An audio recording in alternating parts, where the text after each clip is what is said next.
Okay, so here's the deal. I know I said I wasn't going to get any more Bowman after that last jumbo box, but there was a really good deal and I couldn't pass it up. I'm all about the value. That's the whole point of this series is the value. So I got a coupon for $50 off a purchase of $150 or more from Target. So I decided to go to Target, not wanting to get baseball cards, I swear. I was going to get something else for $150 just so I could get the $50 off. But I immediately went down the baseball card aisle and they put out a fresh stock of 2019 Bowman Blaster boxes. So they had 9. I bought all 9. Then I went to Walmart not looking to buy baseball cards. I swear. I wasn't going to buy any baseball cards.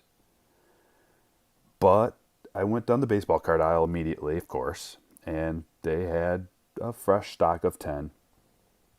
I had to buy them. I had to buy them. So here we are. The next video, I'm going to be busting these suckers open. But in the meantime, here's where we're at so far, guys.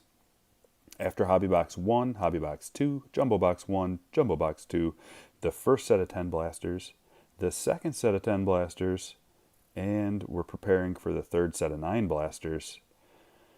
Here's all the info. Check it out. $1 per card. This is just what I spent. I got a hobby box from the local card shop. I got some online. I got the blasters from Target, Walmart, and Meijer. And I'm hoping to get a Wander Franco Chrome parallel card.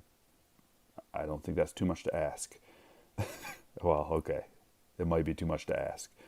But as you can see from the numbers, you get more parallel cards per dollar in the blaster boxes. You get significantly more parallel cards. So that's what I'm shooting for. A Wander Franco parallel, and I'll be happy. All right, check out the next video, guys. I'm going to be busting these open. Later.